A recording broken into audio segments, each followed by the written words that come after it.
Um estudo do Lowy Institute, publicado hoje, aponta que o Brasil foi o país que teve a pior resposta à pandemia de Covid-19.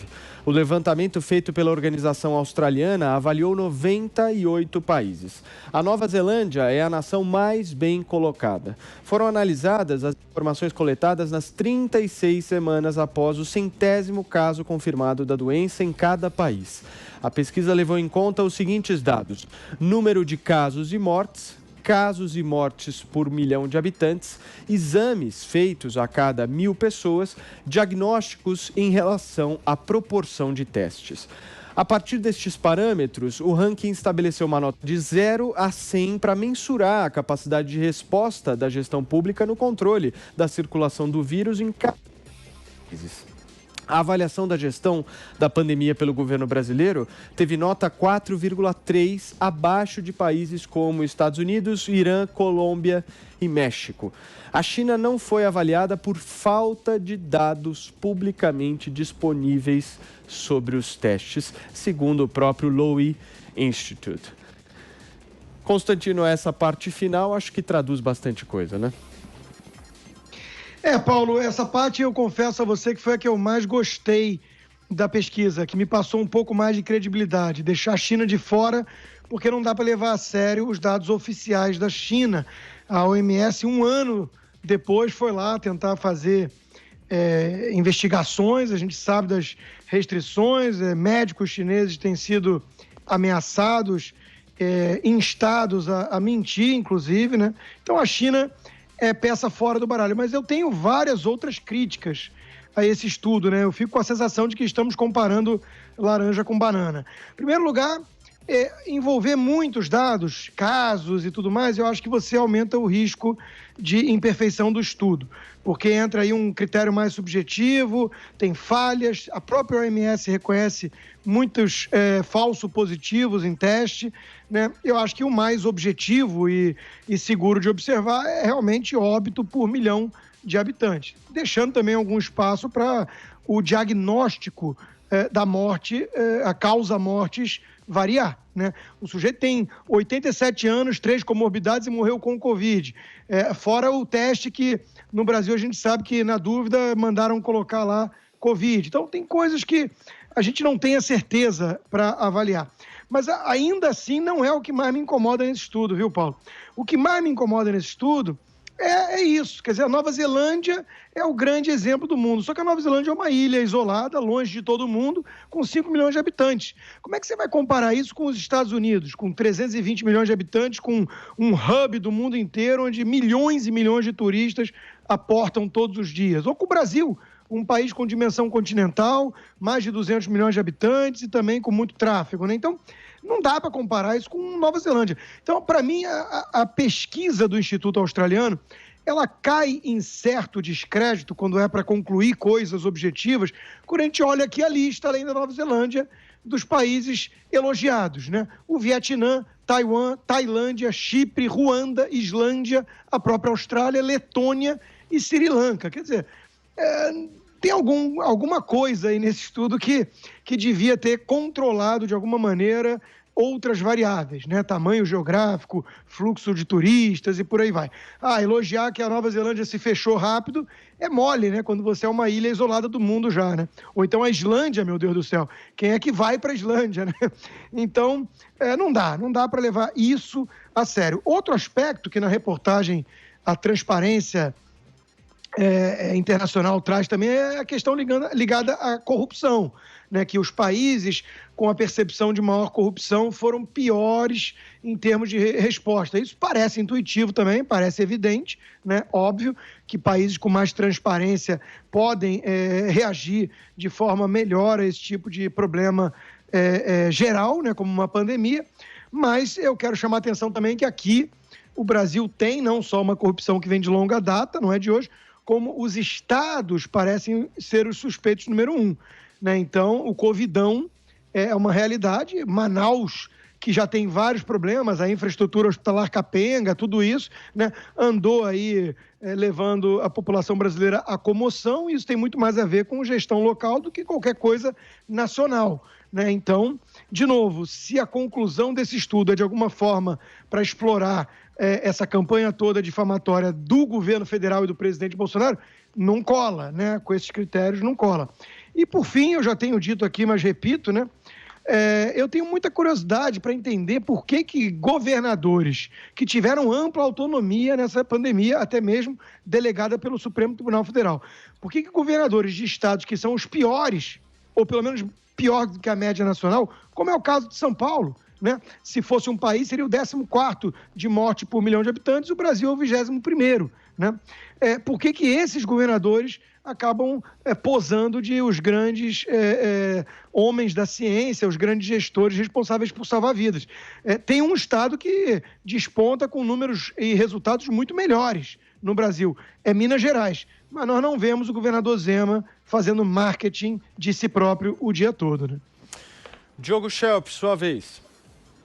Eu não vejo muita surpresa no resultado desse estudo, Paulo. Mesmo sem precisar comparar com outros países, e há diversas limitações para essas comparações, o tamanho da população, por exemplo, o quanto as populações estão concentradas em grandes centros urbanos e assim por diante, né? Mas se a gente observar o Brasil de dentro e ver a atuação do governo federal e também de alguns estados, de governos de alguns estados que também seguiram uma linha parecida com a do governo, a gente vê que, de fato, o Brasil fez uma gestão inepta, o governo fez uma gestão inepta, irresponsável e desastrosa da pandemia. Para cada declaração do presidente minimizando a gravidade da pandemia, dizendo que o isolamento social não funciona ou colocando em dúvida a importância da vacina, há ações concretas do governo que foram na direção contrária do que era necessário para reduzir o impacto do novo coronavírus. E foi uma gestão desastrosa, amparada, entre outras coisas, na falácia de que o STF proibiu o governo de atuar. Mesmo que Bolsonaro não tenha entendido a decisão do STF, não faltaram ocasiões em que os ministros do Supremo foram bem didáticos ao explicar a decisão que não isentava o governo de agir contra a pandemia. O que estava em disputa naquele momento era o seguinte: os estados e municípios queriam implementar medidas de isolamento social, né? Bolsonaro era contra e queria ter exclusividade em definir quais eram os serviços essenciais. O STF, então, decidiu que a União, os estados e os municípios tinham competências concorrentes, e essa é a expressão, na adoção de medidas de saúde pública, o que significa que todos tinham responsabilidades. Então, a falácia da decisão do STF foi usada pelo governo até para justificar a negligência, por exemplo, com a situação da falta de oxigênio em Manaus, que matou pacientes de Covid-19 por asfixia. Como se a decisão do STF de abril passado impedisse o governo de fornecer insumos médicos ao Estado, que é mentira, a decisão não trata disso, né? Teria sido melhor se as ações fossem coordenadas entre o governo federal e os estados e municípios, com certeza, mas o governo federal queria seguir por um caminho que não tinha amparo na recomendação da maioria dos especialistas sérios. A posição do governo, Paulo, era amparada em conselhos de cientistas, entre aspas, personagens como o deputado Osmar Terra, que dizia que a pandemia ia matar cerca de 2 mil brasileiros, no máximo. E já estamos em mais de 100 vezes esse número, né?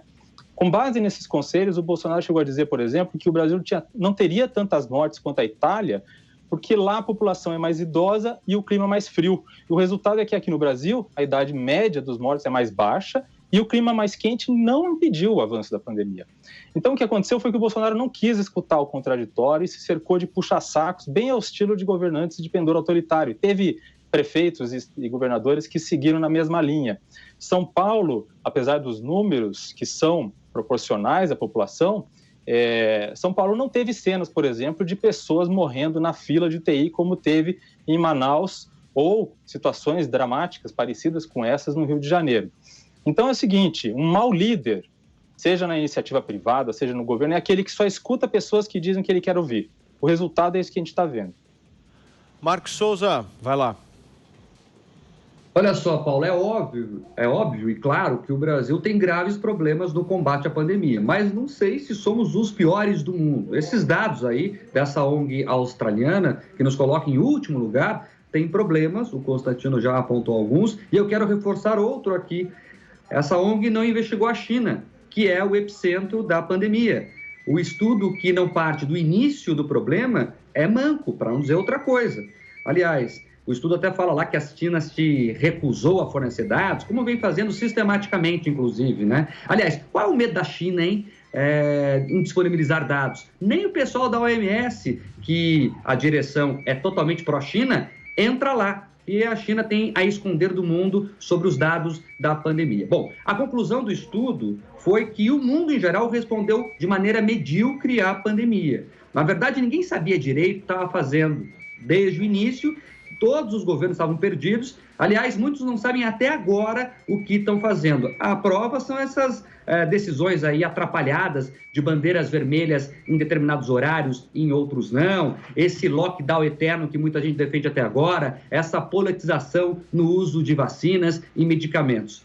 Agora, o estudo da Transparência Internacional, aí sim, traz dados interessantes, porque falam que muita gente já sabe, né? A corrupção mata. Os analistas lá apontam, por exemplo, que a Nova Zelândia vai bem no combate à corrupção. O Constantino já, inclusive, trouxe aí algumas ressalvas que são importantes nesse sentido, mas não por coincidência, talvez, a Nova Zelândia também tenha um índice de corrupção menor, pelo menos a percepção de corrupção por lá é menor. Então, onde existe menos corrupção, a pandemia foi melhor tratada. O Brasil sofre com esse problema crônico de corrupção. Já falamos aqui ao longo da semana sobre o caso estarrecedor do Amazonas, em que o governador é investigado em 3 inquéritos diferentes por desvios em compras de respiradores, comprar equipamento em loja de vinho por lá. A PF chegou a pedir a prisão do Wilson Lima lá no Amazonas, mas o STJ negou. O resultado é que todos sabemos lá a situação caótica do Estado. Mas não é só o Amazonas. Vamos relembrar aqui rapidamente. No Rio, o Witzel está afastado do cargo até agora por suspeita de corrupção em contratos da saúde. Segundo o Ministério Público Federal, ele teria ajudado aí a direcionar algumas licitações dos hospitais de campanha para empresas amigas que pagariam depois uma propina por fora. Segundo a Polícia Federal, o governador do Pará, o Helder Barbalho, é suspeito de desviar 1 bilhão em recursos da pandemia. O governador de Santa Catarina, o Carlos Moisés, foi alvo de buscas em uma investigação sobre fraudes na compra de respiradores. Os procuradores lá estão levantando provas em um contrato de 33 milhões de reais que ele teria recebido vantagens indevidas. Enfim, nós já tivemos operações em 19 estados para combater desvios do dinheiro da Covid. De abril do ano passado para cá, foram desencadeadas mais de 60 operações pela PF e pela Controladoria Geral da União. Se a gente somar os valores investigados nessas operações, a conta dá mais de 2 bi. Então, esse é o Covidão que muita gente batizou. O governo federal repassou, sim, dinheiro aos estados. Está mais do que claro, muito dinheiro, como vimos, inclusive. O problema é que os estados não fizeram boa gestão desse dinheiro. O Diogo sempre lembra, porque o STF não deixou exclusivamente a pandemia ser cuidada pelos estados e prefeitos. Mas veja, ele empoderou sim, Diogo, governadores e prefeitos. E o resultado está aí, muito dinheiro no ralo da corrupção. Governadores enrolados com a justiça e gente sem atendimento adequado.